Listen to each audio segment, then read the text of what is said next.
이제 말씀 봅니다. 요한복음 20장 1절로 10절 말씀 제가 읽어드립니다. 안식 후 첫날 일찍이 아직 어두울 때 막달라 마리아가 무덤에 와서 돌이 무덤에서 옮겨진 것을 보고 시몬 베드로와 예수께서 사랑하시던 그 다른 제자에게 달려가서 말하되 사람들이 주님을 무덤에서 가져다가 어디 두었는지 우리가 알지 못하겠다 하니 베드로와 그 다른 제자가 나가서 무덤으로 갈새 둘이 같이 다름질하더니 그 다른 제자가 베드로보다 더 빨리 달려가서 먼저 무덤에 이르러 구부려 세마포 놓은 것을 보았으나 들어가지는 아니하였더니 시몬 베드로는 따라와서 무덤에 들어가 보니 세마포가 놓였고 또 머리를 쌌던 수건은 세마포와 함께 놓이지 않고 딴 곳에 쌌던 대로 놓여 있더라. 그때야 무덤에 먼저 갔던 다른 제자도 들어가 보고 믿더라. 그들은 성경에 그가 죽은 자 가운데서 다시 살아나야 하리라 하신 말씀을 아직 알지 못하더라. 이 두 제자가 자기들의 집으로 돌아가니라. 아멘. 한 주간 내내 지나면서 예수님께서는 이런 질문을 좀 했어요. 예수님, 당신이 무엇이 간데 해마다 우리를 놀래키십니까? 정말 놀라요. 한 번도 경험하지 못한 일 지나게 하시니 이건 경천동지할 일입니다. 예수님의 출생 자체가 그래요. 어떻게 하나님이 사람이 되셨을까? 참 기이하죠. 그 다음에 사시면서 눈이 휘둥그러 눈이 튀어나오는 아이 파핑한 그러한 미러클 얼마나 많이 행하셨어요. 그리고 마지막에는 그 모든 능력을 가지신 분이 가장 무력한 모습으로 가장 비참한 그런 모습으로 십자가에 달려 죽으셨습니다. 해마다 우리가 놀라는 거예요. 그러면서 신비를 하나씩 벗겨가면서 다 못하지만 그래서 결국은 뭐예요? 엄청난 시작으로 출발했던 그 사역이 엄청난 비유로 끝났으니까 제자들은 물론 그다음 모든 사람들은 다 끝났다. We are done. 살아나셔야 되는 거 아니에요? 죽지 말아야 되는 거 아니에요? 모든 사람이 가는 길로 그대로 가신 분이 예수님이십니다. 그리고 실제로 무덤에 장사 지내셨습니다. 다 끝났다고 하고 이제 급하게 안식일 때문에 시신 수습해 묻어놓고 집으로 갔어요. 아무리 생각해도 매치가 안 되는 거 아니에요. 그런 엄청난 분이 그렇게 돌아가기 매치가 안 되는 거예요. 이른 새벽에 여인들이 제들과 함께 향유를 들고 시신을 마지막 잘 수습해 드리려고 무덤으로 향합니다. 향유를 들고 무덤을 갔다는 말은 뭐죠? 예수님이 죽었다는 거예요. 시신에다가 냄새 안 나려 하는 거지. 산 사람에다 그러면 이렇게 향불 펴놓고 안 그러잖아요. 그분이 실제로 장사 지냈다는 것을 분명히 우리에게 일깨워 주는 겁니다. 그런데 말입니다. 도착해서 보니까 도저히 믿을 수 없는 일이 벌어진 거예요. 그 당시에 아무도 그 무덤을 접근 못하도록 로마 장정 한 수십 명이 굴러다가 놓은 엄청난 무게의 돌이 있었거든요. 그걸 보고 갔거든요. 딱 하니까 돌이 떼구르르 굴러가지고 없는 거예요. 마치 툭 치듯이. 굴러갈 수 있는 돌이 아닙니다. 그러고 보니까 그 엄청난 로마 군인들이요, 겁먹어가지고 바짝 엎드려가지고 요즘 말은 씨앗이 먹어가지고요 꼼짝 못하고 있는 거예요. 벌벌 떨고 있는 거예요. 그들이 누굽니까? 로마 병정하면 옛날에 우리가 일제 순사 온다 그러면 겁을 먹었잖아요. 그처럼 로마 병정 그러면 아이고 아니지. 그런 사람들인데 그냥 겁먹고 누워 있는 거예요. 이거는 뭔가 something real, something happened. 뭔가 일어났다는 걸 분명히 직감하게 해주잖아요. 무덤에 도착한 여인들에게 천사가 먼저 입을 엽니다. 너희가 십자가에 못 박힌 예수를 찾는 줄 안다. 죽은 사람 찾아가는 게 무덤 아닙니까? 죽은 예수를 찾아가고 향을 들고 왔는데 끝났다가 왔는데 천사가 그가 여기 계시지 않는다. 그의 말씀하신 대로 살아나셨다. 와서 누운 걸 봐라. 얼마나 충격적인 말입니까? 그리고 뒤 따라오던 제자들을 확인을 하는 거예요. 확인. 딱 보니까 예수님 시신 쌌던 그 삼배의 그 세마포가 가지런히 개켜 있고요. 머리를 쌌던, 여러분 옛날에 시신을 여መስ기 때는 많이 봤거든, 어렸을 때요. 이거 한 들어오는데 여기 그대로 쏙 빠져가지고 여기 잘 적혀 있는 거예요. 시신이 없는 거예요.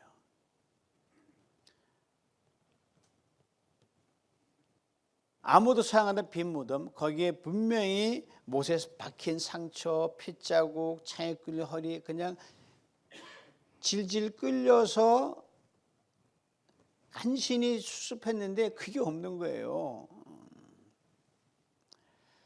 사람들이 이걸 보고 많은 추측을 내놓는데 훔쳐갔다고 하는 게 이제 역사적으로 훔쳐갔다. 여러분 참 바보스러운 질문이에요. 여러분 집에 도둑 들어본 적 있으셔요? 저는 도둑 맞아본 적이 있고, 제가 어렸을 때 초등학교 5학년 때 제 보물 1호가 스케이트였거든요.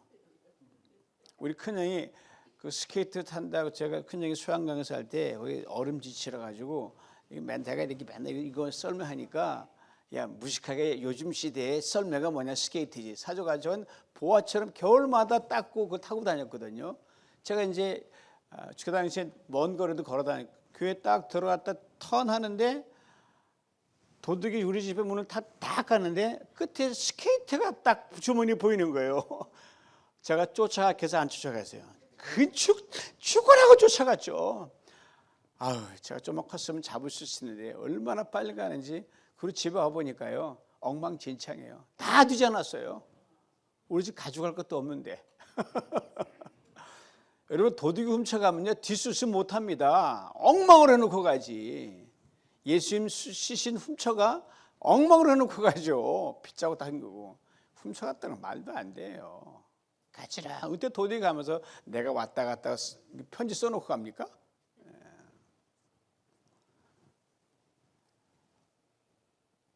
그 다음에 그게 또 안 되니까 사람들이, 아유 예수님이 그 잠시 기절한 거야, 그렇게 하는 사람들이 있어요. 여러분 그렇게 두들겨 맞고 그렇게 찔림 당했는데 무슨 기절은 기절, 진짜 죽었는데. 안 믿으려면 말도 안 되는 소리를 해요.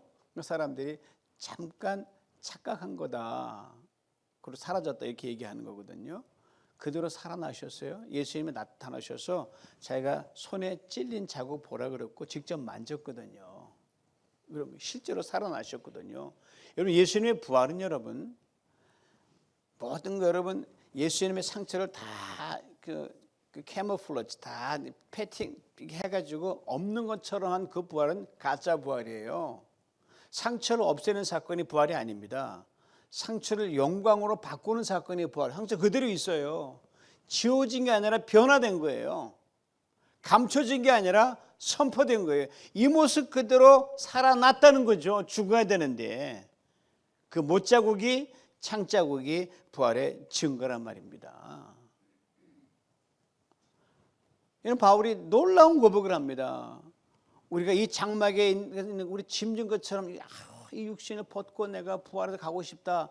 여러분 부활 때 어떻게 되는지 아셔요? 싹 벗는 게 아니라 그대로 덮어 씌우십니다. 연약한 몸 덮어 씌우시고 다 해가지고 천국 가서 여러분 서로 변하면 못 알아봐, 다 알아봐요. 다 봅니다. 그런데 이게 희한한 모습으로 연약함이 강함이 되고요, 추함이 영광이 돼가지고 희한하게 변해 있는 거예요. 이게 부활입니다. 생생부활이라는 거예요. 이 부활 사건을 수많은 사람들이 목숨 걸고 증거를 합니다. 텅 빈 빈무덤 하나 가지고 목숨 낼 사람 있나요? 부활하신 예수님을 봤습니다. 그걸 증거했습니다. 그 소망 안에 살다가 소망 붙들고 죽고 간 거예요. 왜 그들이 그렇게까지 할 수 있을까? 예수 부활했기 때문에. 또 하나 있어요. 나도 그렇게 부활한다. 이 두 가지예요.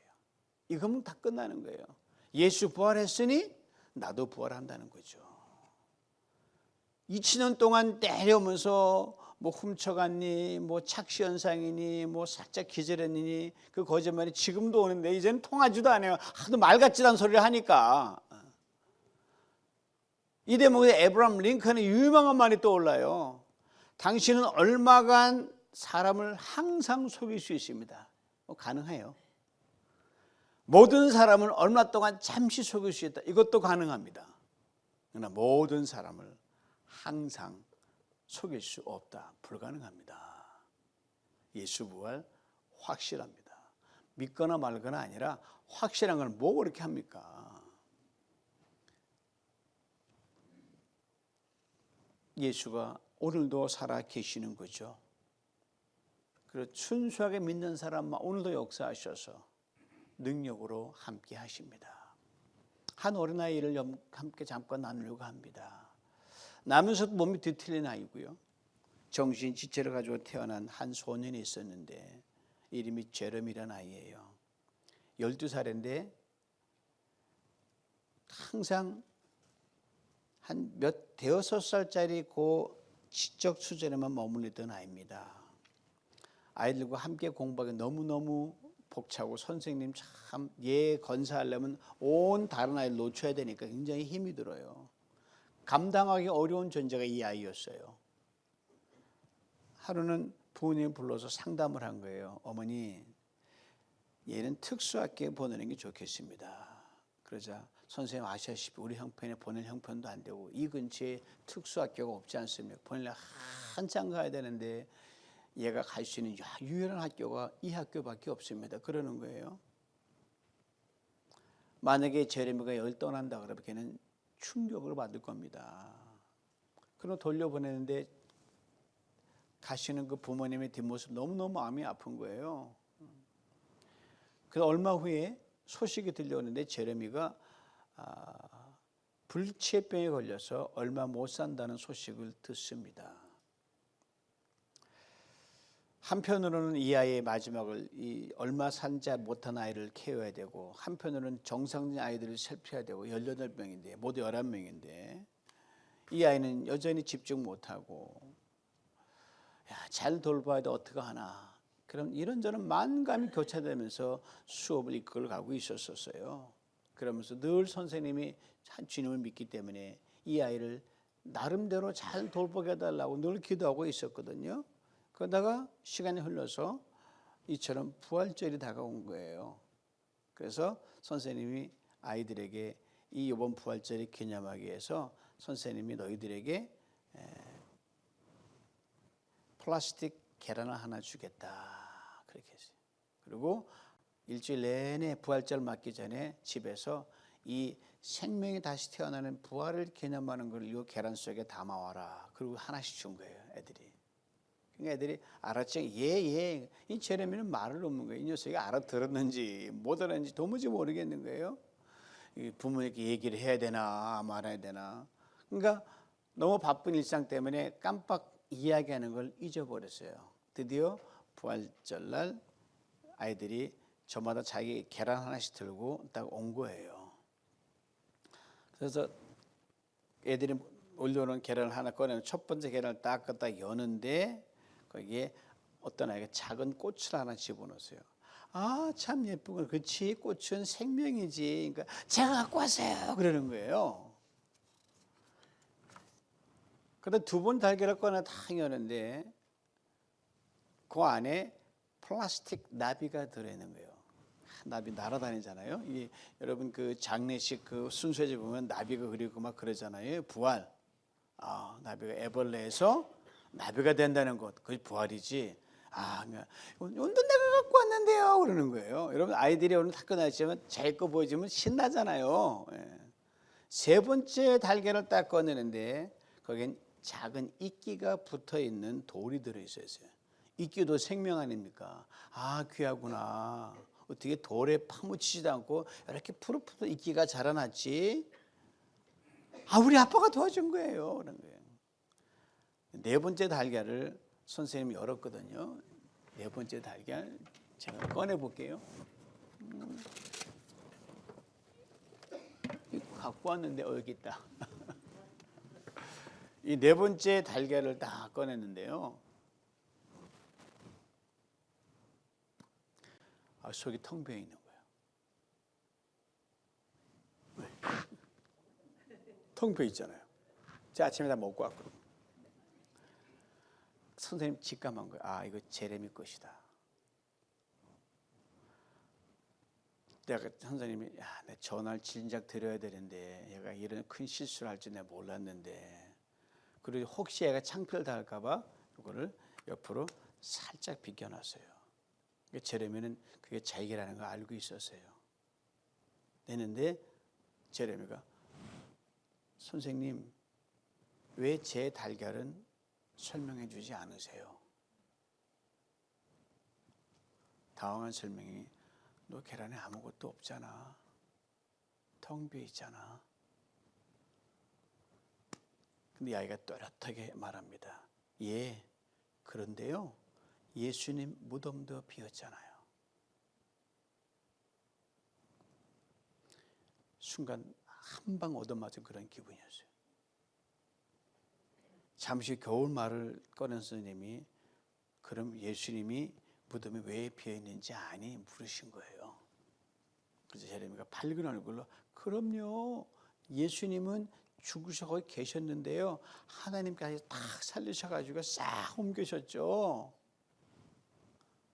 그리고 종똥 땡땡이 다 갖고 선생님은 마음속에 모든 어머니가 내려가면서 그래 제레미를 꼭 껴안아주고 집에 돌려보냈어요. 그리고 또 며칠 후 제레미가 세상을 떠납니다. 실제 있었던 이야기예요. 장례에서 그 문상하러 온 모든 사람들이 그걸 보게 되고 그분들이 가져온 그 계란 19개가 딱 올려져 있었는데 전부 다 계란이 비어 있었어요. 그가 남겨놓은 건 예수님이 부활한 것을 생생하게 증거하고 그 생을 마쳤죠. 사랑하는 성도 여러분, 장애를 가진 아이가 텅 빈 무덤을 그리스도의 부활로 증거를 굳게 믿는다면, 그리고 그 짧은 생애를 마감했다고 하면 우리는 당연한 거 아닙니까? 우리 모두 죽습니다. 예수님이 죽으신 것처럼 반드시 죽음을 통과하게 되어 있습니다. 예외가 없습니다. 그것이 끝이 아닙니다. 다시 살아납니다. 하나님이 예수를 살리신 것처럼 우리도 살리실 것이기 때문입니다. 훗날 우리가 죽음의 문턱에 설 때 우리도 그분이 걸어가신 길 그대로 걸어가면서 나도 예수님처럼 부활하여 그렇게 된다는 소망 선언이 바로 결정적인 증거가 바로 빈 무덤입니다. 그리고 오늘 설교 제목처럼 죽음을 삼킨 무덤이 빈 무덤입니다. 예수의 빈 무덤은 그분이 죽음을 깨뜨리고 부활하셨다는 걸 확실한 증거고요. 죽음 전후에 영생이 있다는 사실이고요. 끝이라고 생각한 거기에서 다시 시작되는 새로운 생명이 있다는 증거입니다. 이 부활의 표징인 빈 무덤, 결정적인 주인공 예수 그리스도. 바울이 이렇게 선포합니다. 이제 그리스도께서 죽은 자 가운데 살아나셔서 잠자는 자들의 첫 열매가 되었도다. 그래 여러분, 죽음 두려워하지 마십시오. 어떻게 죽느냐도 고민하지 마십시오. 이렇게 죽든 저렇게 죽든 다 살아날 거 분명하니까 편안히 가면 좋겠지만 다 똑같지 않잖아요. 예수를 믿는다는 게 뭡니까? 단순히 종교를 가는 것 이상입니다. 그리스도의 부활에 참여하는 게 예수를 믿는 겁니다. 죽습니다. 예수님처럼 부활할 것을 믿는 겁니다. 성경 분명히 말하죠. 인생이 굉장히 긴 것처럼 보이지만 살면 70이요, 강건은 80, 이제는 살면 90이요, 강건은 100. 이 모세가 이제 아마 다시 써야 될 거야 다음에. 그것도 밤에 한 경점 같다 그랬어요. 속도는 점점 빨라가요. 나이의 속도대로 플레이의 속도란 말이에요. 정신 못 차리죠. 그러니 이렇게 살아야 되는 거죠. 잘 사는 거 중요합니다. 떵떵거리면 살아야죠. 그럼요. 누구 자식인데요. 그러나 부활 안에서 그리하셔야 됩니다. 성공하는 건 의미 있습니다. 부활 안에서 그리해야 됩니다. 가정은 자녀를 키우고 사는 것 참으로 겨우 기쁜 일입니다. 부활 소망 안에 그리해야 됩니다. 그리고 인생의 어두운 시간을 지날 때가 있지 않습니까? 힘들고 무너지고 병들고 약해지고 전쟁이 나고 세상 요지경이다 뭐 끝난 것 같다 난리가 나지만 우린 무너지지 않습니다. 왜냐하면 부활 안에 있는 사람에게는요 끝이 없기 때문입니다. 예수님 말씀이 정답이에요. 나를 믿는 자는 죽어도 살겠고 살아서 나를 믿는 자는 뭐요? 영원히 죽음을 보지 아니하리라. 마지막으로 한번 다시 생각해 보십시오. 여인들과 제자들이 무덤을 향할 때 부활하신 예수님 만나러 갔어요. 천만의 말씀이에요. 저 이거 참 위로가 돼요. 제자들이 그 수준이 아니네. 우리는 참 의심하는 거 괜찮아요. It's okay. 죽은 예수님 시체 보러 간 거예요. 염하러 간 거예요. 뷰잉하러 간 거예요. 뷰잉 쉽게 얘기해서. 근데 마주한 게 부활하신 예수님을 만난 거예요. 여러분 힘들어도요. 교회로 가야지. 그러면 부활하신 예수님을 만납니다. 오늘 기분 되게 나빠. 교회 못 가겠어. 그러지 마십시오. 무조건 나와야 돼요. 여러분 오늘 이 자리에 오신 것 힘들고 뭐 여러 가지 세상에 많은데 이런저런 만감이 교차 오셨을 거예요. 가서 뭐 잔치 한 잔 하면 가봐야지 뭐야지 뭐 이유도 좋습니다. 그러나 예수님은 살아서 여러분을 맞이하십니다. 오늘도 역사하시는 주님이시기 때문입니다. 2000년의 사건은 그걸로 끝나지 않습니다. 부활은 현재 진행형입니다. 예수님의 빈 무덤은 과거의 얘기 아닙니다. 삶은 영원히 사는 거니까 계속 이어지는 거예요. 그리고 빈 무덤은 여러분과 저 이야기입니다. 여러분 무덤 장차 빌 것이고요. 제 무덤 빌 것이고요. 부활하신 예수를 극적으로 만든 바울의 고백을 들어보셔요. 그는 핍박자에서 전도사로 바뀌었고요. 죽음을 몰고 다니던 자에서 생명을 전하는 자로 바뀌었어요. 그의 외침입니다. 사망아 너 이기는 것이 어디냐? 사망아 내 쏘는 것이 어딨느냐? 사망에 쏜 건 죄요? 죄 걷는 율법이로되 우리 주 예수 그리스도로 말미암아 우리에게 승리를 주신 하나님께 감사한다 그랬습니다. 세상의 법칙은 말합니다. 죽이고 부시고 망가뜨리고 허물어뜨리고 박살을 냅니다. 그러나 빈 무덤은 선포합니다. 생명이 죽음을 삼킨다? 그냥 텅 빈 무덤이 아닙니다. 죽음을 삼킨 빈 무덤입니다. 시체를 못 얻어내 시체가 안 보이면 그 뭐예요? 빈 무덤이 죽음을 삼킨 거 아닙니까? 예수님이 묻혔던 무덤이에요. 처절하게 있는 시체의 무덤이에요. 예수님 빈 무덤에 예수님이 부활이 죽음을 삼킨 거예요. 빈 무덤이 죽음을 삼킨 것입니다. 이 부활 안에 아직 들어오지 않으신 분은요.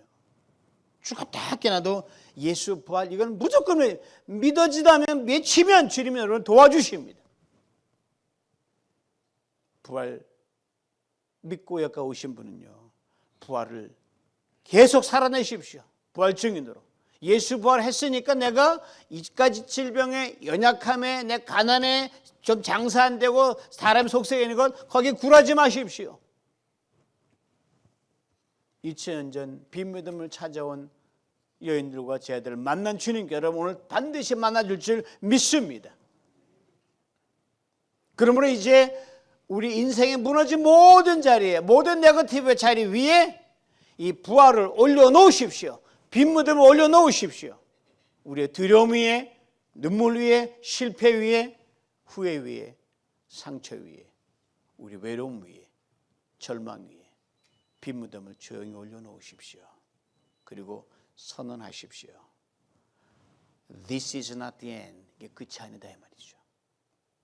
그래 고백하는 여러분에게 예수님께서 소망으로 생명으로 새로운 부활로 살아갈 그 능력으로 반드시 충만하게 채워주실 줄 믿습니다. 기도합니다. 주님 오늘 우리에게 들려주신 말씀을 지식이 아닌 삶으로 살아내게 하여 주시옵소서. 십자가와 부활의 능력이 우리의 생각과 마음과 걸음을 새롭게 하시고 텅 빈 우리의 인생과 모든 마음과 삶에 주님 부활샘을 채워주시고 당신의 임재로 채워주시고 소망으로 채워주시고 살아힘을 채워주시고 모든 필요한 것으로 넉넉히 풍성하게 채워주실 줄 믿습니다. 축복하여 주시옵소서. 예수님의 이름으로 기도하옵나이다. 아멘.